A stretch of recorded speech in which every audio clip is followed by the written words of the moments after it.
Olá, lindona! Seja bem-vinda mais uma vez ao Legado Delas Cast, onde destacamos a história e o legado de mulheres extraordinárias que estão fazendo a diferença no mundo. E hoje eu estou aqui com duas mulheres incríveis que eu particularmente admiro muito. E eu vou apresentar elas para vocês já já, mas antes deixa eu falar da nossa empresa patrocinadora, Editora Legado, que está patrocinando todo esse movimento, né, o Legado Delas, que tem nos ajudado a levar essa mensagem para todo o Brasil. Agora deixa eu conhecer as nossas convidadas, né? As meninas em casa também estão ansiosas.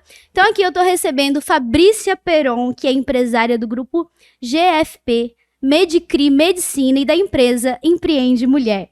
Mestrando em administração de empresas e negócios e psicologia do trabalho, com mais de 10.000 horas em atendimento à empreendedora. Seja bem-vinda, Fabrícia. É uma honra te ter por aqui. Obrigada, Grazi. É um prazer estar aqui. Também estou recebendo aqui Gilmara Oenig, que é empreendedora, mentora estratégica, conhecida por duplicar faturamento das empresas que atende. Fundadora da empresa Geo Company, com alunos em todo o Brasil. Também é palestrante e conhecida como a rainha das vendas. Seja bem-vinda, Gilmara. Obrigada, Grazi. Um prazer estar aqui ao lado de duas grandes mulheres. Muito bom. Hoje a gente vai falar sobre o poder das vendas para a empreendedora de sucesso. Muitas mulheres buscam crescer, buscam ter sucesso, e o empreendedorismo feminino é sobre isso, né? Sobre crescimento. E eu sempre falo aqui que não é só sobre crescer, mas é sobre o nosso crescimento causar impacto na vida das pessoas, se tornar inspiração na vida das pessoas. E vocês são inspiração na minha vida e tenho certeza que são inspiração na vida de muitas mulheres também. E por isso a gente vai falar desse tema, porque muitas pessoas fazem da venda o bicho de 7 cabeças, né? Mas a venda também é combustível do negócio. Se a gente não sabe vender, o negócio não cresce e a gente não faz a diferença, então é importante isso, né? Mas deixa eu já fazer a primeira pergunta aí para vocês. Quais as principais ferramentas para ser uma empreendedora de sucesso, na opinião de vocês? Bom, eu acho que para empreender precisa primeiro saber vender. E acontece muito das empreendedoras terem vergonha de vender o seu próprio negócio, ou de quando chega num patamar, cresceu, escalou, formou equipe, achar que não precisa mais vender. Eu sempre falo que nós temos 3 melhores amigas, né? Que é a mendiga, a impostora e a boazinha. Essas 3, quando elas caminham com a gente, é uma tragédia total. Porque aí a gente não consegue vender. A mendiga, ela sempre acha que tudo é caro, então ela não sabe colocar valor no preço dela. A boazinha tá sempre dando demais, e aí ela se ferra no final das contas. E a impostora é aquela que fica sempre aqui no teu ouvido, dizendo que tu não é capaz, ou que ninguém vai pagar o teu preço. A gente tem que se livrar dessas 3 melhores amigas, para que a gente possa realmente vender o nosso negócio. Se você não for a melhor vendedora do seu negócio, você não vai nem conseguir formar um time de vendas e crescer o seu faturamento. Muito bom, muito bom. Gilmara, na tua opinião, quais são as principais ferramentas? Vendas também, né? Não tem como escapar. Eu sou apaixonada por vendas, ensino sobre vendas. E vendas vai muito além do que ficar atrás do balcão oferecendo algo. Vendas não é isso. Vendas é relacionamento. E para qualquer pessoa que deseja transformar a sua vida empreendendo, precisa entender sobre gente. E isso é vender. Estou aqui com uma psicóloga, né, do meu lado. E vendas é uma habilidade que ninguém nasce pronto. A gente aprende. Todo mundo é vendedor. A gente às vezes só precisa aprender algumas técnicas, errar, aprender, buscar ferramentas. Muito bom. E o que a Fabrícia falou, né, sobre essa impostora, essas vozinhas que a gente ouve muitas vezes, isso afeta muitas vezes a autoconfiança. E aí eu venho com a próxima pergunta, né? Como que a autoconfiança da empreendedora afeta no relacionamento de vendas, né? Na hora de fechar um negócio? Na minha opinião, acho que afeta em tudo, não só em vendas, tudo, né? Se a gente não tá bem com a gente mesmo, a gente não tá bem em nada com o cliente, porque a gente tem N desafios para vender, a gente tem N tipos de clientes, então a gente tem que estar bem consigo mesmo, e aí eu acho que entra a autoestima muito ligada com o autoconhecimento. Muito bom, muito bom. E aí a gente tá falando de vendas, né? Mas a venda, eu acredito que ela, aliada com outras estratégias também, pode potencializar muito o negócio e torná-lo muito maior. E quais são essas outras ferramentas que a gente pode estar trazendo junto com a venda, desenvolver técnicas, equipe, mas junto com isso para potencializar e acelerar o negócio? Eu acredito muito no networking. Eu acho né, até a Gilmara falou aqui muito bem sobre essa questão dos relacionamentos, as nossas relações, né? Eu acho que a mesa que a gente senta impacta fortemente nos nossos negócios, nos nossos resultados, né? A gente estava aqui falando de autoestima e eu gosto muito de falar sobre autoestima, então vou aproveitar para fazer um gancho também. Eu acredito muito que o resultado de uma mulher, o faturamento de uma mulher está totalmente ligado à autoestima. Impacta para o homem, impacta, mas para a mulher impacta muito mais. Você pode ter dezenas de certificados, você pode ser muito boa naquilo que você faz. Se você não tiver confiança naquilo que você vende, se você não tiver bem resolvida com você mesma, você não consegue fechar negócios. Então, eu acho que a autoestima, ela vem primeiro. Né? Depois disso, se você tá bem resolvida com você, que não é todo dia que a gente tá bem resolvida com a gente, né? Tem dia que a gente não tá legal, tem dia que a gente não tá bem, que a gente tá para baixo, mas aí a gente precisa ter diálogos, né, com a nossa mentalidade, com a nossa mente, que realmente gerem bons resultados externamente falando, né? Então eu acredito que quando você tem autoestima, tá bem resolvida com você mesmo, ou pelo menos se trabalha para estar. Trabalha o seu autoconhecimento. Tem um pouquinho de conhecimento técnico, que também não precisa ter muito. Tem muita gente que tá obesa de conhecimento, não tem autoestima nenhuma, não tem autoconfiança e aí não consegue fechar negócios. Exato. E aí depois observar muito qual é a mesa que vocês sentam. Eu sempre falo, gente, eu caminho com pessoas que têm os mesmos resultados que eu ou resultados maiores que eu. Né? Então, se eu vou sair com um casal no final de semana e aquele casal não tem uma relação legal, eu não vou convidar aquele casal para vir na minha casa. Por quê? Porque não é aquele tipo de relação que eu quero. Se o filho deles não tem um comportamento que eu acho interessante, o meu filho não vai sair com o filho deles. E por que quando a gente vai falar de negócios a gente não faz isso, né? A gente precisa avaliar quais são os valores, as virtudes daquela pessoa, né? Como que aquela pessoa funciona.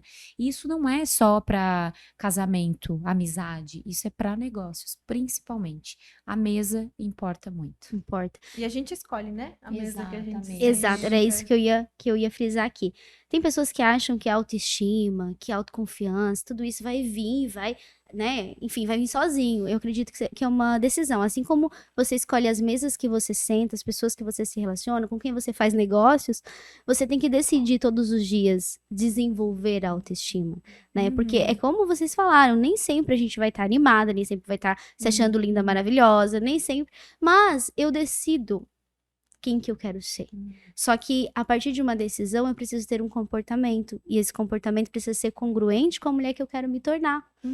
Então, isso é muito importante porque afeta diretamente nos nossos negócios. Desde um fechamento de venda, desde um treinamento de equipe, desde na gestão, porque se tu não tá bem contigo mesmo, como é que vai fazer uma gestão? Então, afeta diretamente, né? É importante a gente entender que decisão nos levam a grandes coisas ou nos levam a fracasso. A gente precisa são decidir. decisões pequenas, diárias. Pequenas, As pessoas acham que, vou mudar de vida, tem que, meu Deus, dar um salto enorme. Mas são decisões pequenas, né? E ainda hoje eu falei sobre isso, que atitudes diferentes que a gente vai ter hoje para se tornar pelo menos, sei lá, 0,0001% melhor do que ontem. Ninguém vende horrores de um dia para a noite, é uma construção. Ninguém se torna um empreendedor, uma empreendedora de sucesso do dia para a noite. É uma construção de pequenas atitudes diárias. E a autoestima está totalmente ligada a isso também. Pequenas atitudes que eu tomo para minha vida diária. Não posso depender, às vezes, de um bom dia animado da Grazi para o meu dia ficar bem. Eu só tenho que depender de mim, né? Não depender, às vezes, do meu esposo, depender de mim. Porque daí qualquer coisa que vem não vai me afetar. E isso tá muito ligado à autoestima, né? Exato. No mundo dos negócios, tem muitas pessoas que acham que isso não importa. Mas importa muito, muito, muito. Exato. E a gente falava num outro podcast muito sobre isso também, né? Porque as pessoas, elas querem receitas mágicas, né? Fórmulas mágicas. Tipo, qual é o segredo pro sucesso? Qual é o segredo para vender muito? Qual é o segredo para empreender, ter 3 empresas aí faturando muito? Como? Eu sempre pergunto assim, Grazi, tá comendo bem? Tá comendo comida de verdade? Tá treinando? Tá dormindo quantas horas por dia? Geralmente a pessoa não tá fazendo nenhum dos três. Daí eu falo, pois é, daí não tá fazendo nem o básico, que é a fórmula mágica, né? Então, assim, a empresa tem alma, é o nosso reflexo. As vendas também é o nosso reflexo. Então, a gente precisa começar sempre varrendo a escada de cima, que é por nós. Exato. E se a gente for olhar, é uma receita simples, vamos dizer assim, né? Só que às vezes é difícil para muitas pessoas, por quê? Porque colocam isso como um empecilho. Um empecilho não como um desafio diário para enfrentar e para crescer e para o próximo nível. Então a gente precisa mudar muitas vezes o foco. Como que a gente está olhando as coisas, Exato. né?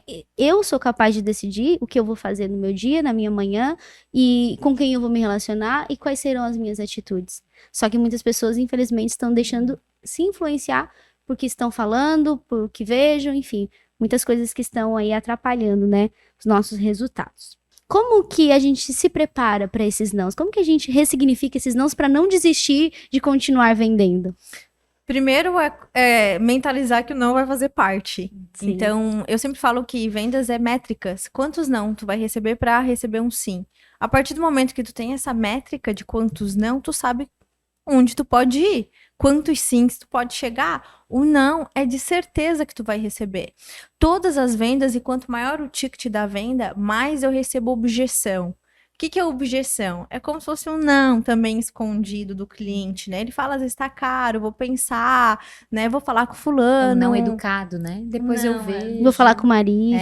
Só que é normal a gente receber objeção. É normal a gente receber de 5 a 7 objeções numa venda. E a maioria das pessoas existem na primeira. Quando o cliente te dá uma objeção, não é porque às vezes ele não quer comprar de você, ele só precisa entender mais sobre como o teu produto ou o teu serviço vai solucionar o que ele precisa. Então, a objeção faz parte. Espere a objeção. Não fique achando que a pessoa vai te falar o sim, que a venda vai ser fácil. Não espere venda fácil.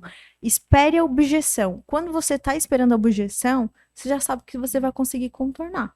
Eu sempre falo que vender é ensinar o cliente a pensar, ajudar ele a pensar. Então, ele vai me trazer uma objeção, não para ali a venda. Muito pelo contrário, ali começa a minha negociação com ele. Porque ali eu vou entender essa objeção. Por exemplo, no Empreende Mulher, a gente tem as objeções mapeadas. No recrutamento e seleção também, de outra empresa. Então, o que acontece? A gente já sabe, e é inacreditável, a gente já sabe quais são os perfis dos nossos clientes e o que eles vão trazer. Então, quando ele traz isso, a gente já tem 5, 6 respostas para quebrar aquela objeção dele. A gente não pode generalizar com todos que seja igual, porque não é, né? Senão os robôs faziam o que a gente está fazendo. Mas é muito parecido.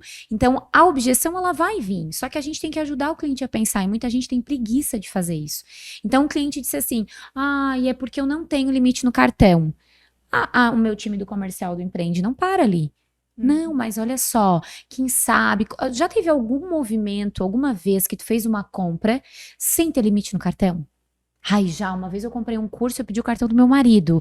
Tá, e aí, como foi? Voltou o investimento? Valeu a pena? Tu já teve uma atitude corajosa alguma vez, em algum momento da tua vida? Mas me fala, tu quer mesmo fazer esse curso? Então tem várias formas de tu ajudar o cliente. Né? Só que o problema tá na autoestima, porque aí tu pensa o quê? A pessoa já me disse não, eu já murchei, acabou aqui, né? Então, uma vez eu tinha uma pessoa na minha equipe que a primeira objeção que vinha, a pessoa dava um print e mandava pra mim. Tipo assim, pra te ver que eu tô fazendo e que acabou a conversa, porque o cliente acabou. Eu disse, mas não é o cliente que conduz a conversa, nós conduzimos a conversa. Né, até o final. Então, é a gente que vai desenrolando essa conversa e esse pensamento e ajudando, a gente vai educando o cliente a pensar. E qual a melhor maneira para contornar as objeções? A objeção, a maioria das pessoas até pecam nessa parte da venda porque elas dão argumentos. Mas o meu produto é bom, olha aqui, né, isso, aquilo. Essa não é a maneira correta, porque se o cliente deu uma objeção porque ele está com dúvida, como que a gente faz para entender uma dúvida do cliente? Fazendo perguntas. Exato. E é isso que o cliente quer. Todo mundo tá cansado daquele vendedor chato que fica falando o tempo todo. Nós precisamos ter a habilidade de fazer perguntas. Ajudar o cliente a pensar, né? E querer colocar energia nessa conversa. Beleza, vamos lá. A empreendedora tá começando o negócio, ela tem ali... tá vendendo o primeiro produto, primeiro serviço. qual que é a primeira estratégia, aquela que não pode faltar, estratégia de venda, pra ela começar já a escalar o negócio dela? Ai, são tantas, São né? tantas. Mas sabe, aquela assim, tipo, não pode faltar. Eu posso falar por mim, quando eu comecei com o meu primeiro negócio, com 22 anos, e com empréstimo no banco, que foi uma escola de idiomas. E para mim, a minha primeira estratégia foi não contar com a sorte. E foi ter métricas. Então, primeiro de tudo, para quem está começando, é muito importante fazer um simples plano de negócio, simples cálculos para entender o quanto você precisa vender para o primeiro passo, pagar as contas. Sim. Esse é o primeiro passo para todo mundo que está começando a empreender, e foi o que eu fiz, porque eu não tinha mais aonde tirar dinheiro. Então, foi isso. Beleza. Quantos clientes que eu preciso vender? Quantas vendas eu preciso fazer por dia? Aí vem outra pergunta. Quantas pessoas eu preciso oferecer, né, para fechar a venda? Quantas captações eu preciso fazer para fechar o tanto de vendas que eu preciso para pagar as minhas contas? Então, para todo mundo que está começando a empreender, eu acredito muito que essa é a estratégia para dar o primeiro passo. Clareza, né? Eu acho que o maior problema está em as pessoas acham que empreender é pensar fora da caixa. E eu sempre falo, gente, tem um monte de profissional maravilhoso trabalhando aí na CLT que pensa super fora da caixa, né? A empreendedora, ela não quer só pensar fora da caixa, ela quer criar a caixa e vender a caixa. Então, Muito ela bom. pensa fora da caixa, ela vende a caixa, ela cria a caixa. Então, eu sempre falo que para empreender a gente tem que ter autorresponsabilidade radical.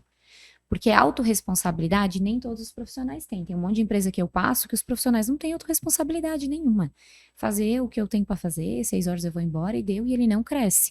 E ele sempre acha que as pessoas devem para ele. E a verdade é que ninguém te deve nada. Nem tua mãe, nem teu pai, nem teu chefe, ninguém. Teus resultados, tua responsabilidade. Então, eu acho que para ser um bom profissional, autorresponsabilidade. Para empreender, autorresponsabilidade radical. Eu me coloquei nesse lugar, eu quero fazer, eu quero arrotar por aí que eu empreendo, né? Porque é muito bonito, muito chique. Então, eu tenho que ter resultados. Para eu ter resultados, eu tenho que não só pensar fora da caixa. Um erro que eu vejo muito grande quando a gente vai falar de empreendedorismo e de negócios é que as empreendedoras, principalmente nós mulheres, temos dificuldade de olhar para o dinheiro. A gente sabe olhar para os números, mas para o dinheiro, não. E o dinheiro, ele precisa e exige respeito. Então, né, a Gilmara traz muito essa questão das métricas, que está totalmente atrelada a isso. Olhar para o dinheiro é papo chato, é papo comprido, é cansativo, mas é algo que você nunca vai poder delegar no seu negócio. Eu já tive uma excelente financeira, que hoje ela é minha sócia, mas você não pode totalmente fechar os olhos e dizer assim, ó, ai, faz aí, porque eu sou psicóloga, eu sou de humanas e eu detesto o financeiro. Não, você é psicólogo, você está abrindo um consultório agora, você tem que aprender a olhar para o dinheiro. Porque você precisa fazer dinheiro. E não adianta eu fazer se eu não souber respeitar o dinheiro. Então, o que eu vejo? Muita gente que quer empreender é muito bom dentro da sua área. Então, eu sou muito boa psicóloga, sou muito boa dentista, né? Sou muito boa na estética, mas entende nada de dinheiro, nem de fazer e nem de respeitar o dinheiro. Ela vai, com certeza, dar no muro ali na frente, que é quebrar. Uhum. Eu acompanho um pouco da história de vocês. E pelo que eu conheci, todas as duas começaram muito lá de baixo. E hoje, né, tem negócios grandes que faturam muito e fazem a diferença na vida de muitas pessoas. É muito natural das pessoas, dos seguidores, pessoas que olham de fora, olhar só esse sucesso que eles vejam, né? Mas poucos param para olhar lá atrás, como foi, como tudo começou.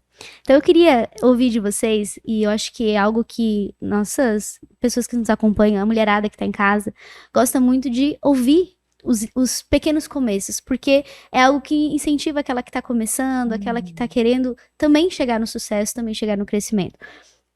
Se vocês puderem compartilhar um pouquinho de como foi que começou, né, no negócio que vocês estão, quando que virou a chave para realmente crescer. Posso começar? Não, fica só eu falando. Né? Pode ser. Eu gosto muito dos pequenos começos. E eu acho que todo mundo, para ser grande, uma empresa para ser grande, ela deu o primeiro passo. Exato.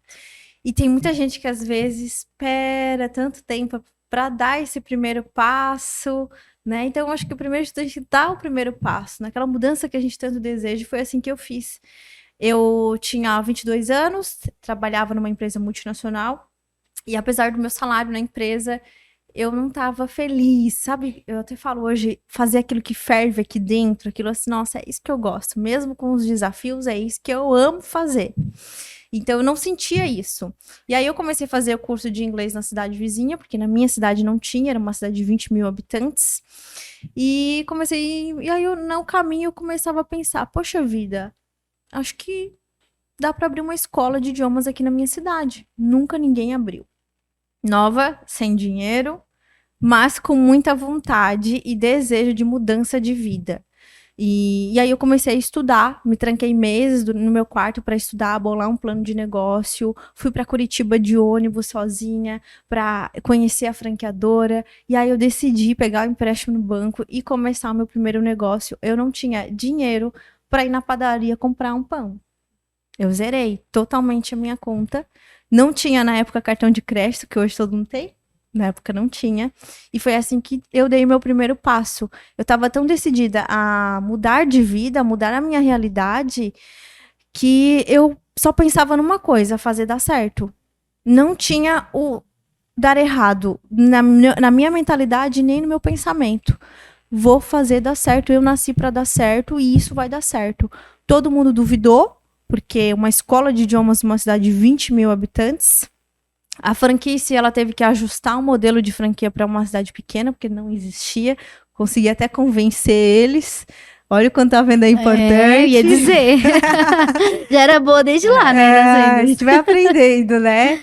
E aí, eu comecei a participar de tudo que tinha na cidade. Então, tinha um jantar dançante, tinha um almoço da igreja, tudo eu ia.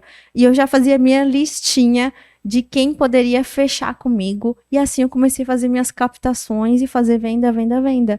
Eu sabia dos números. Os números, eles são importantíssimos pra gente que quer começar a empreender, quer dar o primeiro passo. Então eu pegava aqueles números e fazia acontecer. Eu só parava quando dava certo.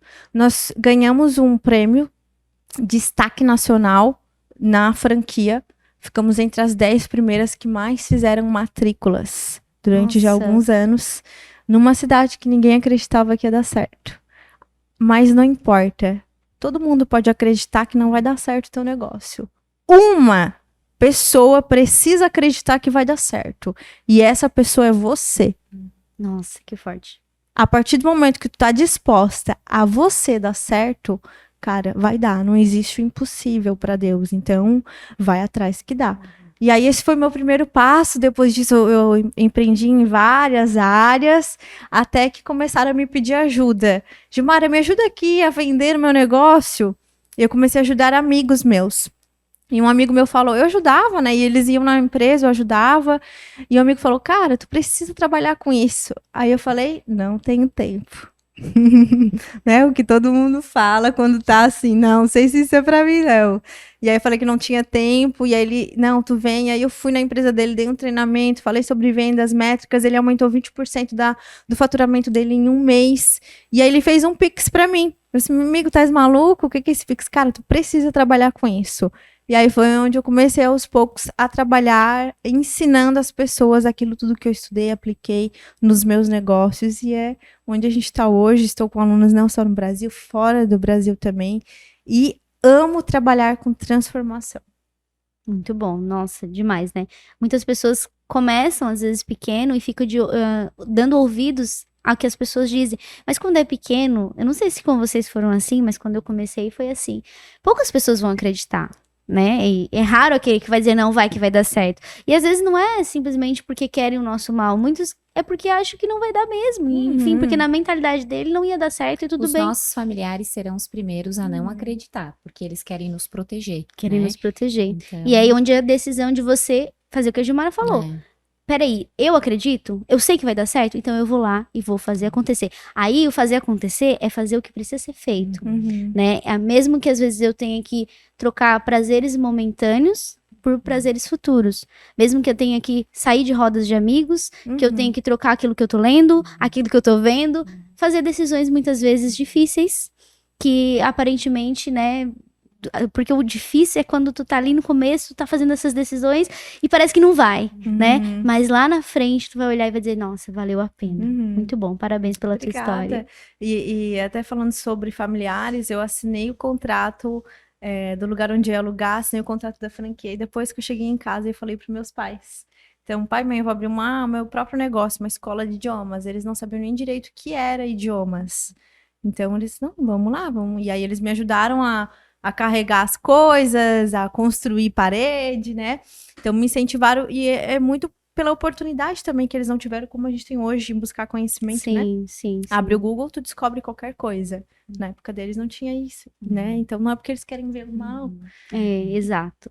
Fabrícia, conta um pouquinho da tua história pra nós. Eu vim do zero reais, 0 centavos, terminei a faculdade, meu pai ajudou um pouco, eu vendia roupa para ajudar a pagar a mensalidade, fazia artigo 70, gente, era um perrengue que só Deus.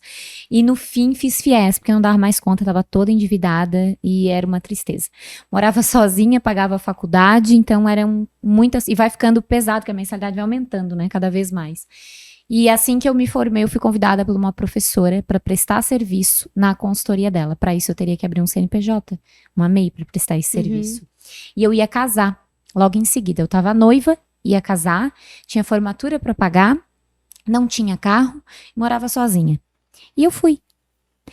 Ninguém concordou, nem o meu futuro marido, né, que hoje é o meu marido. Ele disse, olha, eu confio em ti, tu é muito obstinada, muito dedicada, quando tu quer algo tu sempre consegue, mas eu vou te dizer que eu tenho bastante medo. E aí eu fui, financiei um carro, fui de carro visitando as empresas, voltava cheia de bolha nos pés, de escarpã, nem sabia fazer visita para a empresa direito, trabalhei a vida inteira no comércio, com venda, de tudo que tu pode imaginar, fui 5 anos coordenadora de RH de uma empresa, mas fui empreender assim na cara e na coragem. Eu sempre falo que tem 2 formas da gente empreender, assim como tem 2 formas da gente cozinhar. Nenhuma delas estão erradas, né? Eu posso estar com muita fome e querer fazer um prato para o jantar. Eu posso ir lá no Google, que hoje nós temos, né? Todas essas informações, e olhar uma receita muito maravilhosa, e ir lá e comprar todos os ingredientes e fracionar o que eu vou fazer, né? Tentar fazer o mais perfeito possível, igual aquele chefe fez. Vai dar mais trabalho, vai levar mais tempo, eu vou ter que investir, né? Ou eu posso abrir a geladeira, ver o que eu tenho ali. Eu tenho cenoura, tenho brócolis, tenho um pouco de arroz, misturar tudo, fazer alguma coisa e matar minha fome. Eu comecei a empreender assim. Na segunda opção, o que eu tenho? Bom, eu tenho só isso aqui. Então eu vou começar com o que eu tenho. E aos poucos eu fui fazendo. Então foi difícil, muita gente desacreditou. Eu não venho de uma família de empreendedores. A minha mãe nem se alfabetizou, né? Então eu tinha um sonho de fazer um mestrado mais para honrar mesmo a minha mãe, a história da minha mãe, que a vida inteira eu via ela chorar por não saber ler e escrever, e eu dizia que eu ia fazer um mestrado um dia. Então tudo que eu fiz no começo, para mim começar mesmo com a minha empresa, foi na cara e na coragem. Às vezes eu ia numa empresa, eu nunca me esqueço, uma vez eu fui numa empresa, foi dos primeiros clientes, e ele pediu um diagnóstico organizacional da área da psicologia, e eu nunca tinha feito um. Né? Eu tive isso na faculdade, mas foi assim, normal, né, gente? A gente aprende de forma bem rasa, né?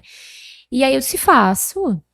Aí ele disse, faço. Quanto tempo? Aí eu dei um prazo pra ele e eu fui atrás de todo mundo, dos meus ex-professores. Eu deixei todo mundo doido. Eu fiz final de semana, sábado, domingo, feriado. Eu fui atrás de gente que era bom com planilha, com tabela, que na época eu era uma tragédia nisso. E eu fiz. Cobrei um pouco abaixo do mercado, porque eu sabia que aquele cliente estava me pagando para eu aprender. Então eu fui já consciente. Eu assim, hoje, agora, nesse momento, nesse primeiro, eu não posso cobrar o que o mercado está cobrando. Mas eu quero muito aprender. Então, para eu aprender, eu preciso ter confiança, assumir a responsabilidade de fazer esse trabalho e pegar esse cliente. E assim eu fui fazendo com muitas coisas que eu não sabia fazer, Grazi. E eu fui aprendendo, fui evoluindo, fui crescendo. A empresa era Fabrícia Peron Coaching Assessoria no começo. No meu último ano de faculdade, eu fiz uma formação de coaching caríssima, onde eu super me endividei. O meu noivo, na época, que era meu marido, emprestou o cartão de crédito, né, o famoso cartão de crédito. Eu fiz acordo na empresa que eu trabalhava e ajudei a pagar um pouco, ele me ajudou um pouco. E essa formação me abriu muitas portas. né? Porque hoje o coaching tá bem prostituído? Sim, mas foi a porta de entrada para mim começar. Eu não queria ir para psicologia clínica, eu queria ir para empresas que eu já sabia que eu adorava. E assim eu fui começando, fui fazendo processos de coaching, foi crescendo, foi crescendo. A empresa tomou uma proporção bem grande, lotou a minha agenda, eu tinha fila de espera, vinha cliente de Porto Alegre fazer processo de coaching comigo em Criciúma. Eu começava a atender 9 da manhã, eu ia até 9 da noite. Atendia sábado, muitas vezes, para dar conta da agenda. Até que eu tive a primeira funcionária, e eu tive a segunda, e eu disse, não, agora eu vou virar um grupo. E aí eu virei o grupo Fabrícia Peron. E aí eu comecei a contratar psicólogos, ensinar eles, eu criei um método, comecei a ensinar eles. Eu dizia, gente, ó, o que vocês vão aprender não é nada que nós aprendemos na faculdade, é o que eu aprendi no dia a dia. Então aqui vocês vão ver ferramenta de coaching, de programação neurolinguística, de mentoria estratégica, de constelação familiar, de tudo que eu me formei e estudei, e eu misturei tudo isso aqui e vou ensinar para vocês. Nunca tive medo de ensinar. Nunca tive medo de pegar um psicólogo formado ou recém-formado e dizer assim para ele, vem cá que eu vou te dar tudo que eu sei. Porque eu acredito muito que o cliente compra a nossa essência, que nós somos e que o mundo é abundante e tem lugar para todo mundo. Então assim eu fui fazendo vários psicólogos dentro da empresa, fui cada vez atendendo um número maior de empresas. Hoje a gente já atendeu mais de 150 empresas só aqui da região, das proximidades, né? E aí chegou a pandemia. Quando chegou a pandemia, eu já tinha desejo no meu coração de montar um outro negócio. Sabe assim, quando parece que tu chegou no conforto? Então eu estava assim. E aí eu comecei a estudar alguns mercados. Eu gostava muito da ideia de coworking. Comecei a estudar, avaliar como a pandemia veio e vários coworkings sofreram muito com a pandemia. Eu fiquei com muito medo de que nunca as pessoas voltassem pro presencial como a gente retomou, porque a gente retomou de uma forma até um pouco rápida. E aí eu comecei, bom, eu preciso abrir uma empresa que converse com o meu segmento, porque eu já tenho uma carteira de clientes bem grandes. E aí eu quero vender para esses mesmos clientes primeiro. Porque aquela dificuldade que eu passei no começo de bater de porta em porta e ninguém me conhecer, eu não vou passar nessa segunda. E aí eu comecei a estudar medicina e segurança do trabalho. Não entendia nada de medicina e segurança do trabalho, só sabia que os clientes todos reclamavam de laudo, de exame admissional e demissional. E aí eu comecei a ligar para grandes empresas de medicina e segurança de trabalho na maior cara de pau, perguntando se eles me receberiam para fazer uma visita. E eu fiz isso com empresas de São Paulo, de Florianópolis, do Rio de Janeiro, porque aqui ninguém abriu as portas. E aí uma empresa de Balneário Camboriú disse que ia me receber. Eu simplesmente, tu tá vindo quando para cá? Eu amanhã, mas eu não estava indo para lá.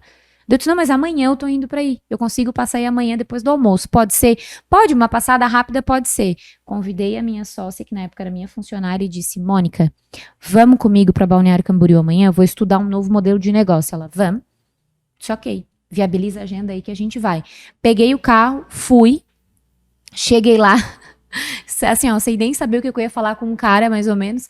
E aí ele me passou algumas informações e eu perguntei, você faz uma assessoria para eu abrir uma empresa do mesmo modelo de negócio? Ele disse, olha, eu tenho que pensar na tua proposta. Eu disse, então pensa e faz uma proposta para mim que eu vou pagar uma assessoria para abrir um modelo de negócio desse em Criciúma. E aí ele fez, eu abri a Medicri Medicina e Segurança do Trabalho, meu marido estava na CLT, eu estava procurando um sócio meses antes de abrir, porque eu já estava louca antes de abrir. E meu marido disse, teu sócio vai ser eu. Eu sempre quis abrir um negócio, nunca soube no quê. E eu já respiro e vivo a Medicri, é um sonho pra mim também. Ele assim, e eu quero ir junto contigo, tu topa? Eu disse, topo, vamos junto. E aí a gente começou a Medicri Medicina e Segurança do Trabalho. E o Empreende Mulher nasceu de uma agenda cheia de mulheres, 80% do meu público era mulher, eu já dava mentoria para empreendedoras e eu disse, eu vou levar isso pro digital. E aí virou uma mentoria, que virou uma empresa e foi crescendo cada vez mais. E hoje já estamos na 8ª turma. Muito bom, parabéns, parabéns. Agora, uma pergunta assim meio inusitada, né? Se vocês tivessem que começar tudo de novo, o que vocês fariam diferente?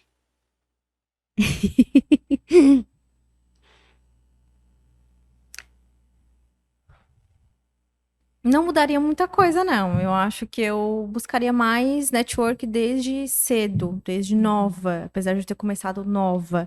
Eu acho que a questão da mesa onde está sentada, eu mudaria cedo. Logo, né?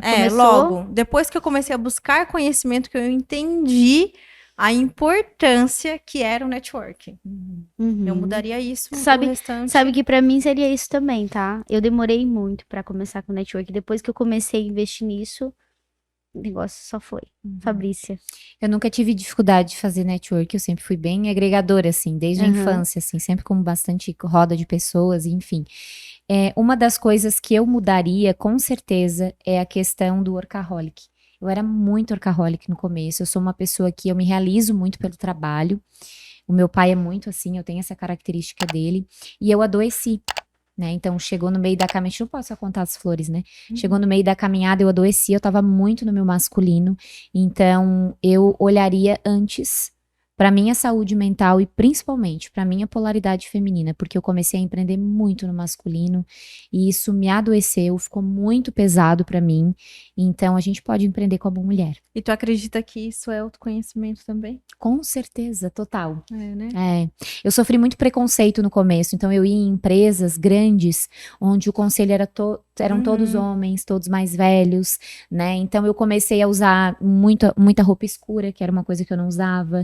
Eu cortei o cabelo bem curto na época, porque falavam que o meu cabelo passava sensualidade. Então teve uma época que eu pintei o cabelo de escuro. Então assim, eu fazia de tudo para eu ser parecida com os homens no ambiente de trabalho, para que eu fosse aceita. Então eu era muito nova, né, ali 23, 24 anos, ensinando empreendedores, líderes muitas vezes.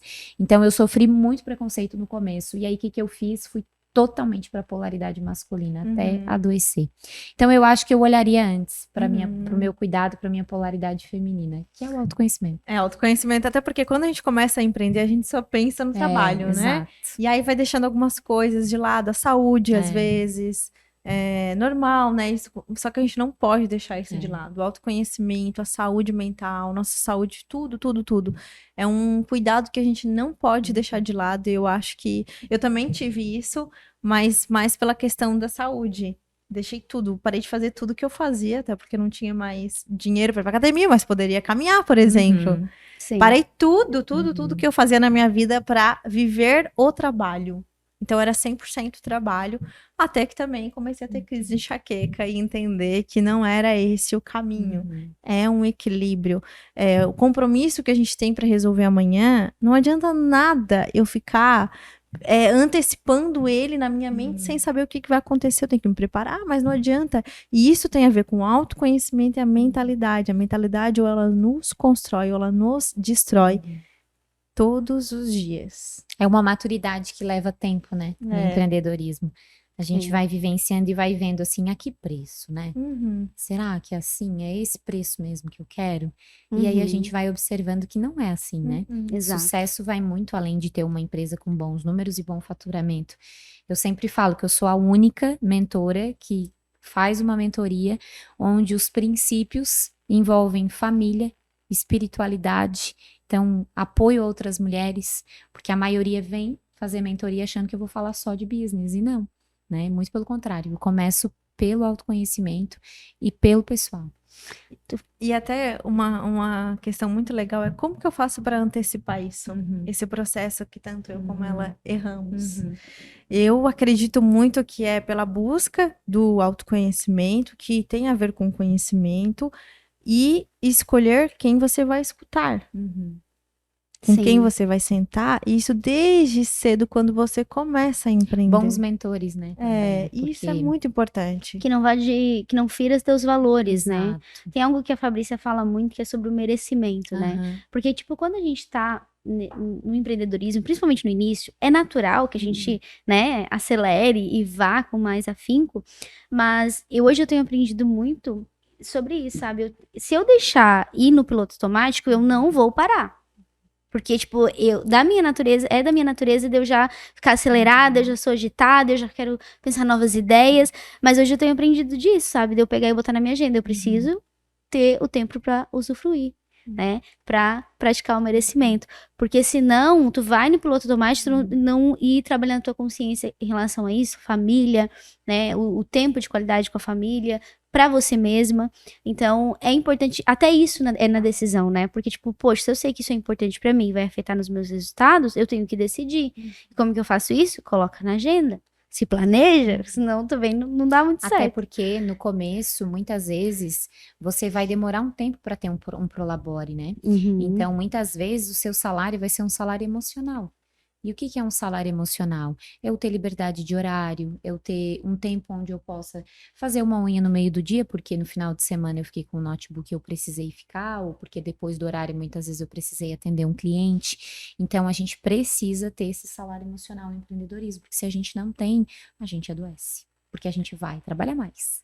Sabemos que desafios fazem parte do empreendedorismo, né? Não dá pra gente só romantizar. Eu sou super fã do empreendedorismo, nunca trabalhei no CLT, sou apaixonada por isso. E incentivo muitas mulheres a empreenderem realmente. Porque eu sei que não é só sobre ter um negócio, é sobre fazer a diferença, né? Mas não dá pra gente romantizar. Existem desafios e existem muitos. Mas eu costumo dizer que não é que eu costumo dizer que a gente precisa se fortalecer para os desafios. Não é que eles vão sumir ou vão ficar menores. Eles vão cada vez ficar maiores conforme a gente cresce. Só que na medida que eu cresço, eu preciso me fortalecer. Porque aí a minha força vai ser capaz de enfrentar esses desafios. Mas a gente sabe que tem. E eu queria ouvir de vocês. Quais foram os maiores desafios que vocês enfrentaram para chegar até aqui? Cara, muita gente acha que é a falta de dinheiro. Não foi. E nunca vai ser. O dinheiro é a solução. Só que, claro, para quem começa a empreender sem o dinheiro, né? Às vezes acha, nossa, o maior desafio foi o dinheiro, então não foi não ter dinheiro, mas não é isso. Para mim, o maior desafio foi realmente eu controlar a minha mente para não desistir, porque tem N motivos para desistir todos os dias, todos os dias. Sim. E eu não falo que hoje não tem, sempre vão ter. Quanto mais você cresce, mais coisas você tem para resolver, mais desafios. E aí, às vezes, você para pensar. Poxa vida, será que é isso mesmo, né? Tanta coisa que eu tenho que resolver. E é normal. Então, por isso que a mente, eu acho que é o meu maior desafio nessa vida empreendedora.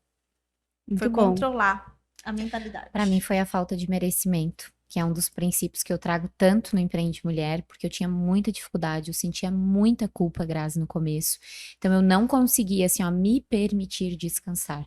Eu não conseguia mais desligar nem nos finais de semana. Eu não conseguia contemplar, eu não conseguia estar presente nem nos lugares onde eu estava. Até que eu adoeci. Então, para mim foi o mais difícil. Muito bom. E tem muita coisa que a gente vive hoje, desafios também, que tem a ver com a nossa infância. Né? E às vezes reflexo daquilo que a gente viveu. E aí entra o autoconhecimento de novo, né? Porque quando a gente entende algumas coisas, várias coisas começam a mudar, a gente fica mais madura, uma mulher mais madura, que não é porque o fulano falou de mim que eu vou me importar, isso já não importa mais, né? Isso é com o tempo também. Não é uma coisa que a gente vai conseguir mudar do dia para a noite, né? Porque são, às vezes, vivências nossas. Da própria infância, do que a gente viveu, né? Então é buscar ser melhor sempre. Até semana passada eu tava resolvendo N coisas de agora do evento que a gente vai fazer, um evento grande para 2.000 pessoas, é muita responsabilidade, muitas empresas junto. Eu fiquei pensando, por que eu invento essas coisas, né? A gente sempre pensa isso, mas depois é sempre o sucesso. E aí começaram algumas coisas darem errado naquele momento. E eu falei, tá, beleza, eu vou botar na mão de Deus e eu vou buscar as soluções. E aí, passou uma semana e eu fiquei, nossa, era para aquilo dar errado mesmo, para outras coisas darem certo. E aí, entra às vezes a ansiedade das coisas, eu tenho que dar certo, tenho que dar certo, tenho que dar certo. Calma. Calma. Essa é uma palavra importante para empreendedor, hein? Calma. Calma. Isso é empreender no feminino, né? Porque se a gente for observar, o homem ele é penetrativo, a mulher é receptiva. Então, quando a gente empreende sem o nosso feminino, sem o nosso sentir, né?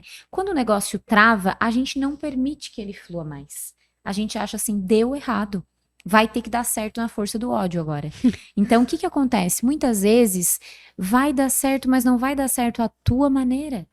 Às vezes é porque não é para estar aquele fornecedor naquele lugar, não é para ser daquela forma que tu idealizou, né? E a gente consegue recalcular a rota, igual o Waze faz, né? Então, eu acho que isso a gente só consegue quando a gente está conectada com o nosso sentir, né? Que é muito difícil. Exato. E assim, é um desafio muito grande quando algo dá errado e tipo assim, poxa, tu planejou pra sair desse jeito e deu totalmente errado. E eu costumo falar, eu a minha maneira de ressignificar é, um dia isso vai virar história, né? Não, calma, isso aqui vai virar história. Lá na frente a gente vai contar, a gente vai rir disso e tudo bem, vai virar inspiração para outras pessoas. E é a maneira que você olha, né? Você ressignificar, porque se a gente decidir olhar pro problema como ele muito grande, como às vezes aparenta ser, tu vai parar, porque tu vai se sentir muito pequena, muito inferior, incapaz. E vocês falando aí, eu tava lembrando, sabe, que pra mim foram as duas coisas que vocês falaram. A questão da batalha interna, né? Aquela coisa, será que eu consigo? Não, eu vou conseguir. Não, peraí, eu não vou conseguir, não. E a questão do merecimento. Justamente daí depois eu descobri que foi por causa de algumas crenças, de algumas coisas que eu vivenciei. Mas justamente pra provar que eu conseguia, uma briga, uma batalha interna. Não, aqui dizendo que eu não ia conseguir, não, mas eu vou provar que eu consigo. Então eu não conseguia praticar o merecimento, não conseguia parar, porque eu tinha que provar pra mim mesma que eu conseguia. E aí, quando eu consegui ressignificar tudo isso, eu mudei, as coisas começaram a fluir, porque era aquele ciclo de fazer para ter. Quando, na verdade, a gente precisa ser para depois fazer, e o ter é uma consequência de quando você entende quem você é, quando você entende a tua identidade, volta pra essência, e muitas vezes é isso que a Fabrícia falou, né? É de tu parar e sentir. A gente não quer sentir. A gente quer acelerar, a gente quer ir, a gente quer, sabe? Aquela coisa, aquela ansiedade de chegar no topo. Mas de que adianta eu chegar no topo se eu não vivenciei o processo? De que adianta eu chegar no topo se eu deixei muitas pessoas importantes de lado? Se eu pisei em muitas pessoas? Como que eu vou usufruir disso? Como que eu vou olhar pro céu e dizer obrigado, Senhor? A conta não fecha, né? A conta não fecha. E eu sempre, é uma coisa que eu aprendi, eu tenho comigo, e eu falo muito disso. Só vale a pena se as pessoas que estiverem comigo, as pessoas que importam pra mim, a minha família, elas também conseguirem usufruir disso. Se elas conseguirem ver como isso tudo é lindo, né? E se for impactar outras pessoas. Porque senão, é só mais um negócio. São só mais dígitos. E virou moda falar de dígitos, né? É o K. E a gente quer, realmente, a gente quer crescer, a gente quer ter dígitos. É bom. Sustenta o negócio. Negócio sem vendas, sem dinheiro, não vai pra frente. Mas se eu que estou à frente do negócio também não estiver bem, entendendo quem eu sou, na minha essência, como que eu vou fazer os dígitos vir? Como que eu vou mantê-los? Né? Como que eu vou conquistar clientes e levar o meu negócio para o próximo nível? Então isso é muito importante. Inclusive, podcast do próximo episódio, nós vamos falar sobre feminilidade na família, na vida e nos negócios, que é muito importante trazer isso também. Agora, pra gente finalizar, eu quero dizer que eu sou muito grata por ter vocês aqui, admiro muito vocês. Eu queria que vocês olhassem na câmera e falassem aquela mensagem para aquela empreendedora que tá em casa, que tá lá precisando daquela palavra para ir pro próximo nível, para crescer, para fazer acontecer. Eu gosto muito da frase de não deixe o teu medo ser maior do que o teu sonho. O teu sonho ele tem que ser maior do que qualquer medo que tu tiver, qualquer desafio que vier. Faça o que ferve aqui dentro de ti, aquilo que tu realmente gosta, e que as coisas vão fluir, vão dar certo, aos poucos vão dar certo. O medo, ele faz parte, ele vai com você, mas não deixa ele ser maior do que o teu sonho. Desista de várias coisas, mas não desista de você. Muito bom. Empresas têm alma, e ela sempre será a sua alma. Porque aqueles numerozinhos lá do CNPJ não têm alma. A estrutura física do seu negócio, quando você vai embora, você fecha a porta, são só paredes e salas. A empresa sempre terá a sua alma.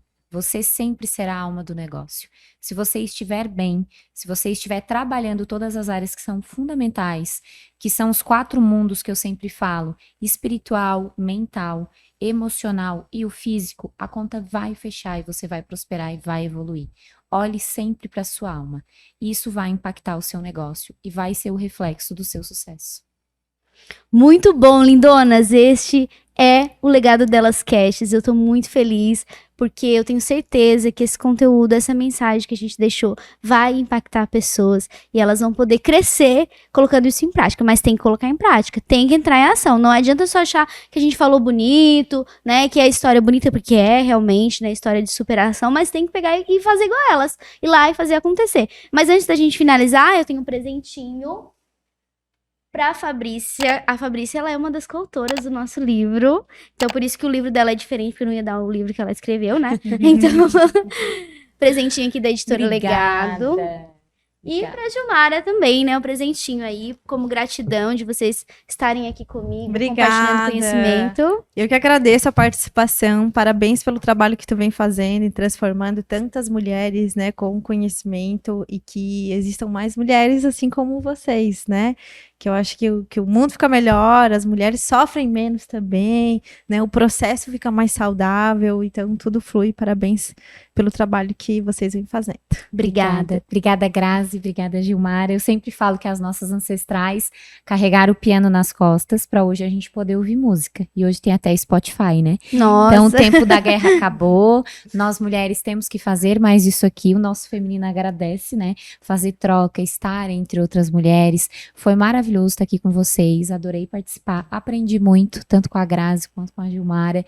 E vou levar essa troca comigo aí pro dia a dia e com certeza replicar para outras mulheres. Obrigada a todas também que estão nos ouvindo. Obrigada. Mais um conteúdo extraordinário aqui no Legado Delas Cast. Eu quero te fazer um convite especial. Se você ainda não é inscrita nesse canal, já se inscreve. Clica lá no sininho para não perder nenhum episódio, porque está cada um mais maravilhoso que o outro. A gente tá aprendendo muito, tá crescendo muito e eu quero levar você pro próximo nível. Eu quero ser um instrumento de transformação para tua vida, assim como as minhas convidadas. Então, fica aqui nesse canal e deixa teu comentário. O que foi que mais impactou a tua vida? Qual foi a frase que mais te impactou? E o que você vai colocar em prática, né? Que é o mais importante. Muito obrigada pela sua presença aqui conosco. Compartilhe esse podcast com o máximo de pessoas possíveis para que elas possam crescer também. Beijo no seu coração e a gente se vê no próximo episódio.